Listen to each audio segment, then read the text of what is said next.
यांनी ज्या पद्धतीने मारहाण केलेली आहे कसं बघता तुम्ही? ती मारहाण जाणीवपूर्वक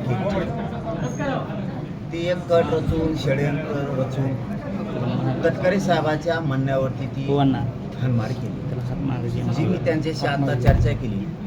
20-25 मिनिटं अगोदर त्यांनी थांबा म्हणले, आम्हाला चर्चा करायची म्हणले, एका रूममध्ये रेस्ट हाऊसच्या थांबले आणि नंतर एक 40-50 टोळका आलं तटकरे साहेबांचा आणि त्यांनी मारहाण केली त्यांना. आणि इतकी मारहाण केली की त्यांचा 100% जीव घेण्याचाच प्रयत्न होता, असं विजय भैया आता आम्हाला बोलताना बोलले स्पष्टपणे की त्यांना मला जीवच मारायचाच उद्देश होता. म्हणून बाजूला SP साहेबांना माझी विनंती आणि गृहमंत्री साहेब फडणवीस साहेबांना पुढे विनंती 307 अंतर्गत गुन्हा दाखल करावा. आम्ही उद्या दिवसभरात वाट बघतोय तुम्ही गुन्हा दाखल करताय का.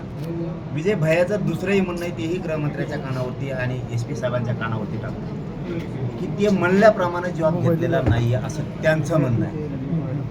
पुन्हा त्यांचा जॉब घ्या विजय भैयांचा, की त्यांचं काय म्हणणं आहे ते सगळं घ्या, कोणाकडं काय होतं. आता त्यांचं म्हणणं आहे मला एका डोळ्याने दिसत नाही,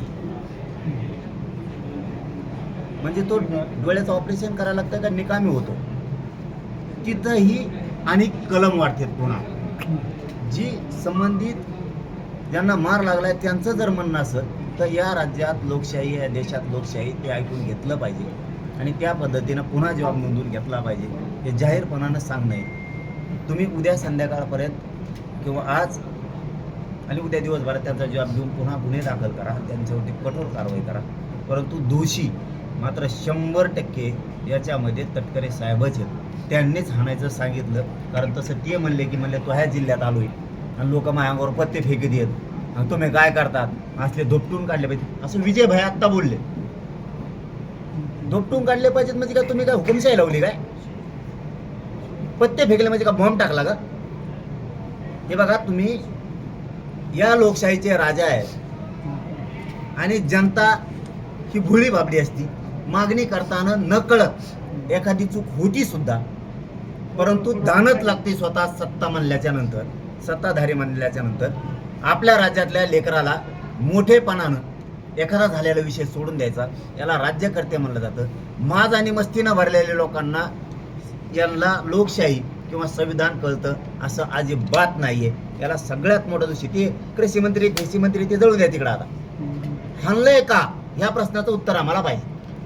म्हणजे आमच्या कलगी कुत्तुरा लावून घ्यायचा आणि तुम्ही नुसते दातडं काढायची, ही कोणची टर्म? एवढी माहिती येते तुम्हाला नेत्याची? तुमच्या नेत्यावर नुसते पत्ते फेकलेत का टाकलेत? फेकून दे, टाकून दे, काय करायचं करू दे. एवढा राग आला? तुमचा खरा नेता अजित पवार नाही का?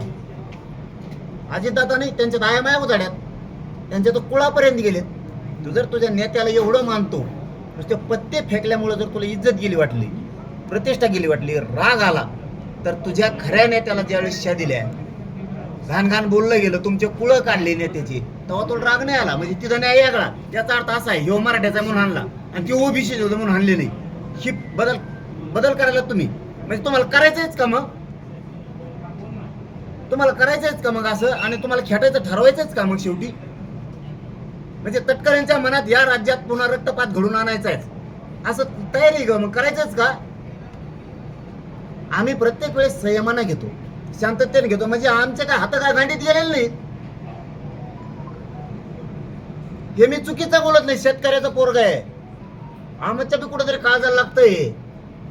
तुमचे नुसते पत्ते फेकले तर तुम्हाला एवढा राग आला. आम्ही संयमाने घेतोय, म्हणजे लढायचं कमी केलं असं समजू नका आम्हाला. आम्हाला वाटतं या राज्यात शांतता राहिली पाहिजे, कायदा सुव्यवस्था बिघडली नाही पाहिजे. आपली सुद्धा जबाबदारी सरकार बरोबर शांतता राहणं. आणि तुम्ही लोक नुसते निवेदन द्यायला हाना झाले, तुम्ही म्हणले संविधानिक शब्द वापरला. आम्ही त्या व्हिडिओत बघितलं, कुठंच नाही वाटलं आम्हाला. असं झाली असं चूक आमच्याही पोराची. कुठं असंविधानिक शब्द आहे तिथं? आणि ज्यांनी असंविधानिक वापर आहेत त्यांच्याबद्दल काय बोलत नाही तुम्ही?